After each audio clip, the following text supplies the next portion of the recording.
The first time I stepped into Lena's apartment, I felt it. Not a chill exactly, but a stillness. Like the air itself was holding its breath. Her place was sparsely furnished, almost bare, with heavy velvet curtains drawn tight against the afternoon sun. The only pops of color were the dozens of potted plants lining the windowsills, their leaves 100 shades of green, their blossoms strangely vibrant against the oppressive atmosphere. Lena caught me staring. "They thrive on neglect," she said, her voice a hushed murmur. "A little darkness." I laughed it off, chalked it up to her quirky sense of humor.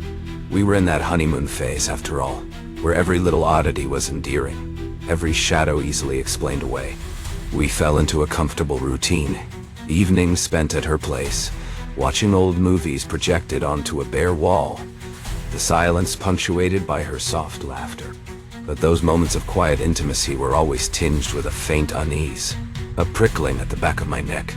It was in the way she never spoke about her past, her history as much a blank slate as her apartment walls. It was in the sudden flashes of something cold and sharp in her eyes, gone as quickly as a blink. One particularly muggy evening, as we were sprawled on the floor sorting through a box of old vinyl she'd found at a flea market, I stumbled upon a hidden compartment beneath the false bottom. Inside, nestled amongst yellowed photographs and faded love letters, was a small, tarnished silver locket. It was cold to the touch, almost painfully so, as if all the heat in the room had been sucked into its core. I held it up, curiosity battling with a growing sense of foreboding. "Finders keepers," I said, trying to lighten the mood. Lena froze, her eyes widening, her breath catching in her throat. It was the first time I'd seen her rattled, truly afraid. "Don't," she whispered, her voice strained. "Don't open it." I was smitten, no doubt. Lena was an enigma, a captivating puzzle I was desperate to solve. Her past was a tightly shut door, and I, the ever-optimistic fool, was determined to pry it open. Beneath her quiet demeanor, I saw a flicker of something raw, something that called to the lonely spaces within me. I told myself her secrecy was just a defense mechanism, a way of protecting her tender heart. The more time we spent together, the more I started to notice the cracks in her carefully constructed facade. They started subtly, a sudden chill in the air, a flicker of something wild in her normally placid eyes. And then there were the nightmares. Most nights she'd wake up thrashing, her breaths coming in ragged gasps, her amethyst eyes wide with a terror that chilled me to the bone. "Just bad dreams," she'd say, her voice thin and reedy, her touch sending a shiver down my spine. I wanted to believe her, to chalk it up to a bad dream, but the fear in her eyes told a different story.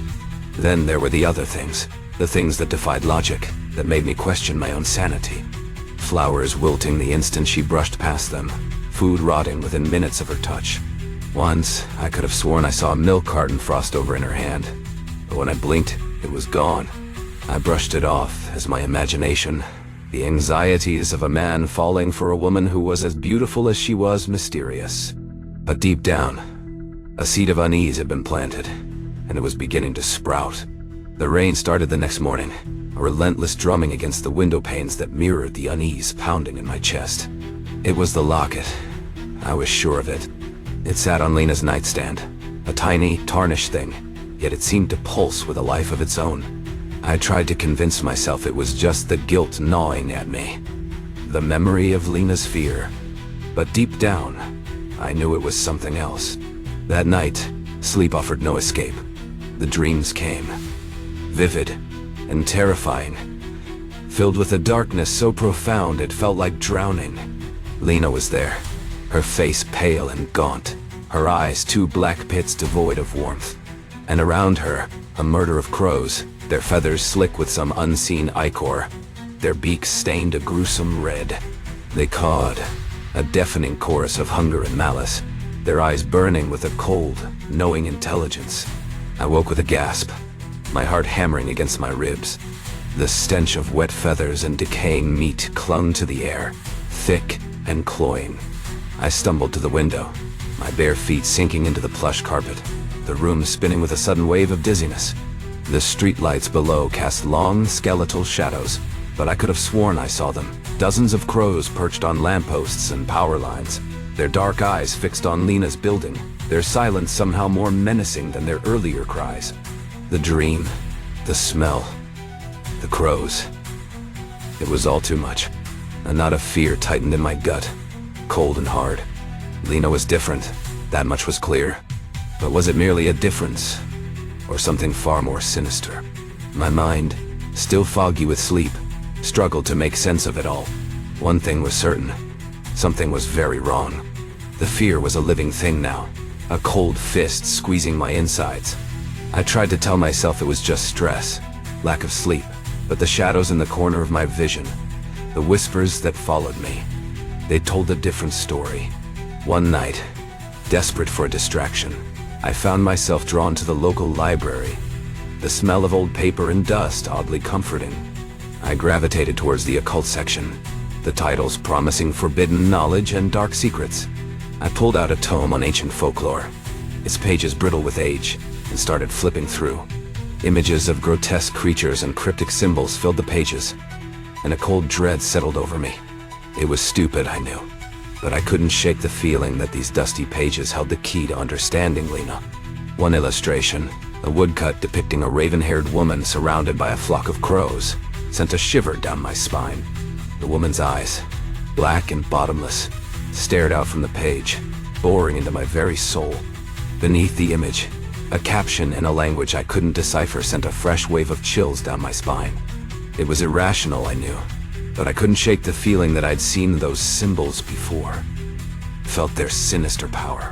That night, the dreams returned, more vivid than ever. This time, I wasn't just an observer. I was a participant in the nightmare. The crows circled closer, their eyes like burning embers, their cause a symphony of doom. And then, I saw her, Lena, her face contorted in a silent scream, reaching out to me, her eyes pleading for help. I woke with a jolt, the echoes of the nightmare clinging to me like cobwebs. The room was freezing, the air thick with the stench of damp earth and decay.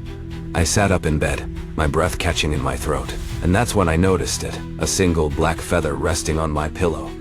Its tip stained a disturbing crimson. The air in Lena's apartment felt thick, suffocating. The silence, broken only by the rhythmic tick-tock of the grandfather clock in the corner, amplified the tension that stretched between us like a taut wire. I held up the old, leather-bound book I'd found tucked beneath her floorboards, its pages filled with disturbing imagery and a language I felt deep in my gut but couldn't understand.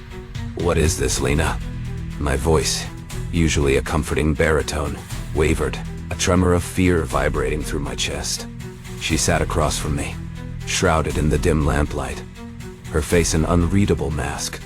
The amethyst of her eyes, usually so full of warmth, had darkened, now reflecting the flickering candlelight like a predator's eyes in the night. "You shouldn't have looked," she whispered, her voice a raspy hiss that seemed to come from someplace ancient and cold. "I just want to understand you," I pleaded, the words catching in my throat, a knot of fear tightening in my stomach. The air grew colder, the scent of rain-soaked earth and something else, something metallic and foul, filling the room. The hair on the back of my neck prickled with a primal fear. "There's nothing to understand." Her words, dripping with venom, hung in the air between us. And then, everything changed. Her features, once soft and inviting, contorted into a grotesque parody of their former beauty.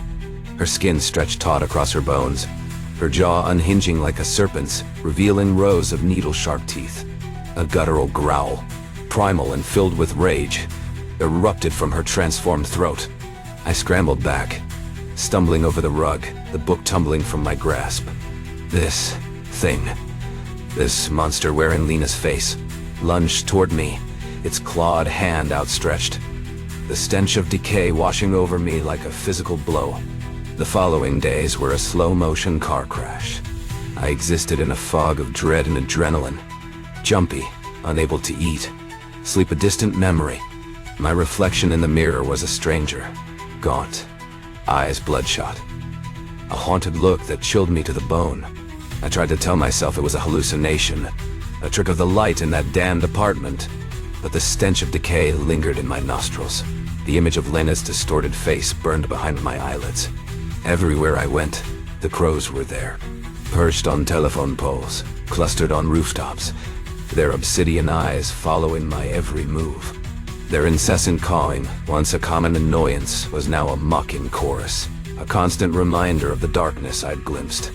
I tried talking to Mark, desperate for a semblance of normalcy, a lifeline in the maelstrom of fear. But the words came out jumbled, my terror making sense only to me. He put it down to stress, patted my shoulder with a worried frown. "Lay off the late nights, man," he'd said, his brow furrowed with concern. "You look like you've seen a ghost." He didn't understand. I wasn't just tired, I was unraveling, my sanity fraying at the edges. Sleep offered no escape. The nightmare always found me, those black eyes boring into my soul, the fetid breath of decay hot on my neck. Isolation became my only companion. I withdrew into my apartment, the curtains drawn tight against the prying eyes of the crows and the world that suddenly seemed alien and threatening. My haven, my sanctuary, was now a cage of paranoia. Hope, once a bright flicker in the darkness, dwindled with each passing day. The woman I loved, the woman I thought I knew, was a terrifying enigma. I was caught in a web of fear, spun from something ancient and evil, and I didn't know how to escape. Rain lashed the city, mirroring the storm raging inside me. Days had bled into sleepless nights, each one a waking nightmare haunted by Lena's transformed visage. I hadn't seen her since that night, but her presence lingered like the cloying scent of decay. Then, one night, a miracle.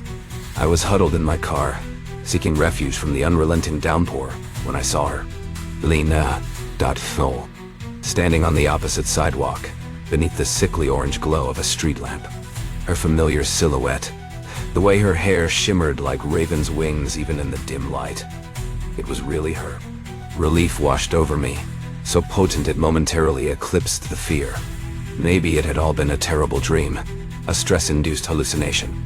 Maybe she was just as scared as I was, as much a victim of whatever was happening. My hand moved instinctively to open the car door, a desperate plea forming on my lips. But before I could call out to her, a city bus lumbered past, momentarily obscuring my view.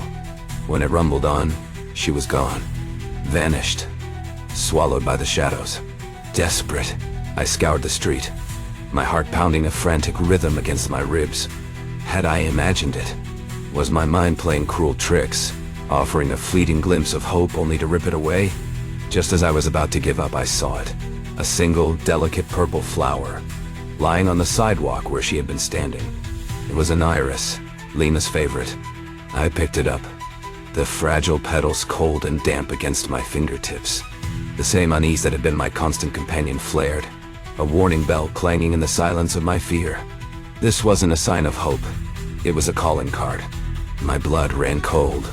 She was out there, somewhere in the labyrinthine darkness of the city, watching me, playing with me.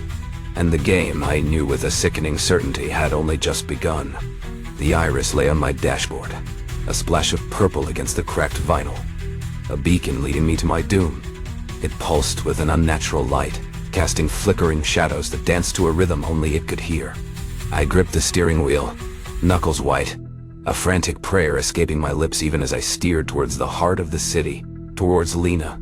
The rain had stopped, replaced by an unnatural stillness. The air hung heavy, pregnant with the metallic tang of ozone and the cloying sweetness of decay.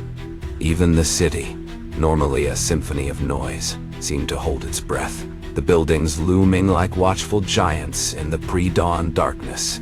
I found her in the park where we'd met, beneath the skeletal branches of a weeping willow, its leaves whispering secrets to the wind. Her back was to me, but I'd recognize that silhouette anywhere. The way she held her head, the elegant curve of her neck. For a heartbeat, the world snapped back into focus, the nightmare receding like a bad dream. "Lena?" My voice was a broken whisper, hoarse from disuse and fear. She turned, and the world shattered. Gone was the warmth of her smile, the familiar twinkle in her amethyst eyes. In their place, a chilling emptiness, two black pits reflecting the encroaching darkness. Her skin, once soft and pale, was stretched taut over her bones, her lips pulled back in a grotesque mockery of a smile, revealing rows of needle-sharp teeth. "You came," she rasped, her voice a hollow echo of its former melody. "I knew you would." Terror, cold and primal, seized me. I stumbled back, my foot catching on the edge of the sidewalk. As I fell, I saw them. The crows. They descended from the sky, a black torrent of feathers and fury, their eyes burning with malevolent glee. Sunlight, sharp and unforgiving, stabbed at my eyes. Disoriented, I pushed myself up, the taste of copper and dirt filling my mouth. My body screamed in protest, a symphony of aches and throbbing pain. I was back in my apartment, sprawled on the living room floor. Had it all been a nightmare? A horrible, vivid hallucination? The iris. It was gone. No trace of the purple flower, no lingering scent of decay. Just the faint aroma of burnt coffee and the hum of the refrigerator grounding me in the familiar mundanity of my life. Had I imagined it all? Was I losing my mind, one piece at a time? Relief, fragile as spun glass, washed over me, only to shatter against the jagged edges of doubt.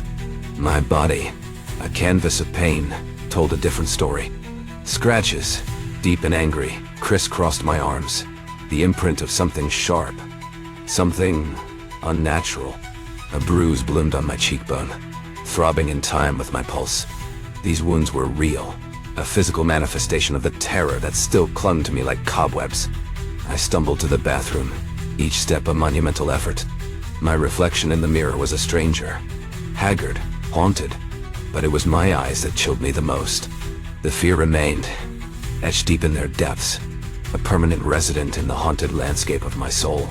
The memory of her face, contorted in a mask of predatory hunger, sent a fresh wave of tremors through me. Lena, the woman who had captivated me with her quiet grace and amethyst eyes, was a terrifying, unknowable entity. The question wasn't whether it was real or not. It was whether I could convince anyone else before whatever had her in its clutches came back for me. Days turned into weeks. The fear, though dulled, never really left. It crouched in the corner of my mind, a watchful gargoyle in the cathedral of my sanity. I tried to rebuild, to find a semblance of normalcy, but the world felt different, like a warped reflection in a funhouse mirror. One afternoon, Mark called. He sounded hesitant, almost afraid. "You need to see this," he said, his voice barely a whisper. "They found something disturbing."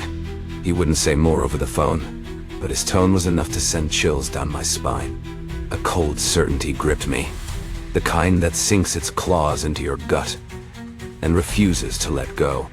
I knew, the clarity that bordered on premonition, that this was connected to Lena. The news report played on repeat, the images seared onto my retina as like a branding iron. Lena's apartment building, cordoned off with yellow tape, the faces of police officers grim beneath their caps. They'd found her landlord, they said, drained of all blood, a single black feather clutched in his lifeless hand. My breath hitched, the air catching in my throat. It wasn't over. It was never over. They didn't understand. Couldn't understand. Lena, or whatever had worn her skin like a mask, was still out there. And I, the only one who knew the truth, was trapped in a prison of my own silence, branded with a fear I couldn't share. Because who would believe me? Who could possibly comprehend the darkness lurking beneath the surface of everyday life? The ancient evil that hid in plain sight. The world, blinded by its own normalcy, would never understand. Not until it was too late.